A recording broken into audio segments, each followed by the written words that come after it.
What the? Is this thing even on? Motherfucker. How's it going, guys? Luke here from Garrison and the Fallback Plan. Today we're going to be reviewing a few different microphones. So a couple weeks ago, my friend Danielle from DQB Strategies reached out asking for a second opinion from more of a musician standpoint on some of the mics that could be used when creating content for social media. Now, I have never done a review on equipment before. However, I have used many different mics on many different stages in a lot of different cities, including hours and hours of studio time, all with different microphones. So this should be a pretty good one for me. So let's get into it, starting with this little guy.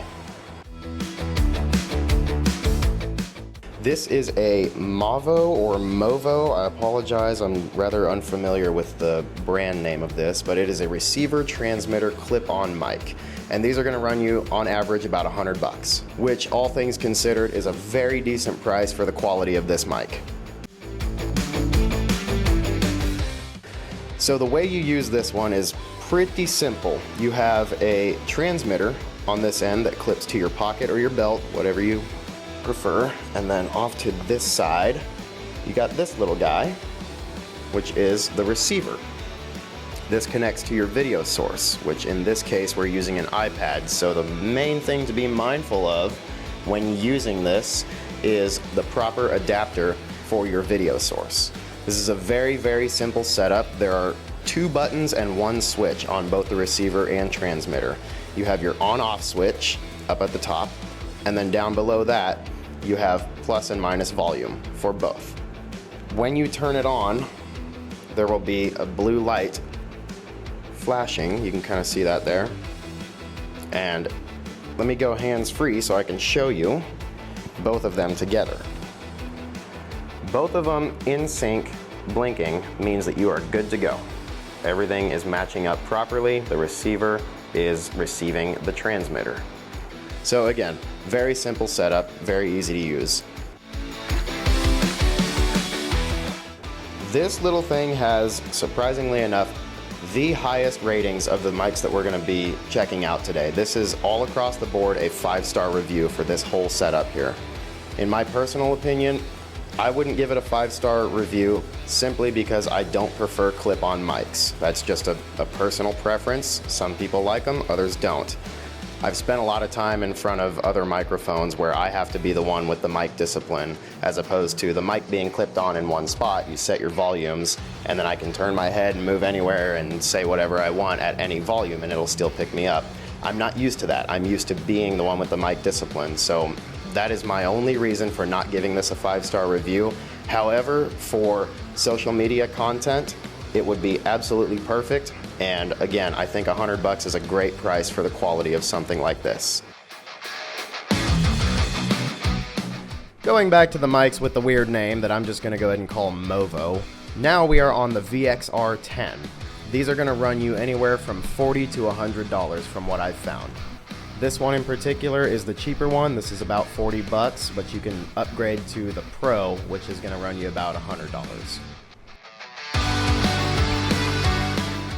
Overall, a pretty simple mic to use. Not much going on here. Just plug yourself into the back. And unfortunately, this has an extremely short cable, so I got to be pretty close to it right now, to my video source right now. But follow the cable back to your video source. Again, be sure you have the right adapter. It does come with this little puffy guy, little pop filter. I'm not using it because we're just getting this done quick and easy. However, pretty cool that all the stuff that it comes with straight out of the box is all the stuff you're going to need for a mic like this. Overall reviews on this got a 4.6 star review. I would have to strongly agree. The quality of this mic is very good, especially for the price. I mean, cheap mics with good quality, that's what you're going for, right? In terms of video content, this would be the mic to go to. I would take this one over the clip-on that we just reviewed last, simply because this is one that you can put on a stand on your desk in front of you and just keep it stationary. Doesn't have to go anywhere. You can pick it up and move it, assuming your cable is longer than 2 inches like mine is. But overall, a great mic nonetheless. I personally, again, would give this a 4.6 out of 5. The final mic we'll be reviewing for this video is the Rode VideoMic NTG. One of these is going to run you anywhere from $100 to $250. I'm sure you can find some that are way more expensive out there. In fact, I know there are some more expensive Rode mics out there. However, this particular model right here is about $250. Some of the cheaper ones are going to be about $100.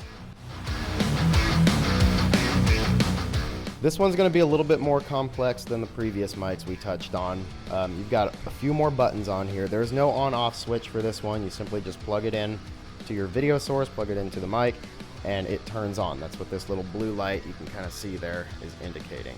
That is your power.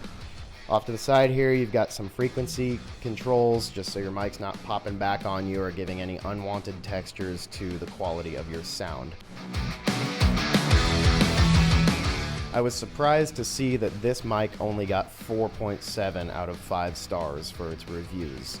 Personally, I would give this overall a 5-star review. I'm a huge fan of Rode mics, only because they're just so much more professional. Maybe I'm snobby, maybe I'm biased, but I feel like Rode mics, in my experience with Rode mics, they've always sounded better to me. You don't have to be so close to them to pick up a good volume. Obviously, the frequency controls and anything else on the mic that allows you to do the things that you don't want to have to do when you upload your video to whatever platform you're going to be using. You can just do it all right here on the mic before you go and make your edits. I would certainly give the Rode mic 5 stars overall. I would prefer it over anything else when creating content for social media or what have you. Now, before we end this video, I just want to make it very clear that a common misconception is that people oftentimes believe that you have to have really expensive gear in order to make high quality professional content.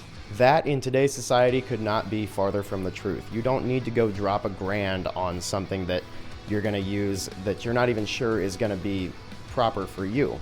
All of these mics that we've touched on are extremely affordable for most people. This one right here is the most expensive, and this very mic that I'm holding does not exceed $250. So in this game, all you need to do is find something that works for you. If it's $50, if it's $40, if it's $1,000, something that works for you is gonna work for you. I certainly hope this video helped out a little bit for somebody who's maybe looking to get into this game. If you are, or maybe you're already in the game and just looking to further your professionalism in the social media world, definitely go check out DQB Strategies. I'd like to give Danielle one more shout out. Thank you very much for lending me these mics and allowing me to do this for you. Otherwise, be sure to go and follow them on social media. I'll put the link down below. And if you feel so inclined to support myself and my band so we can afford tattoos and tacos, go check out our Spotify, our iTunes, SoundCloud. Everything is under Luke Garrison and the Fallback Plan. Our social media handle will be right down here. Thank you very much, guys. I hope all of this was helpful for you. If you have any questions, comments, concerns, feel free to drop them in a comment, and I'll get back to you as soon as I can. Thanks, guys. We'll see ya.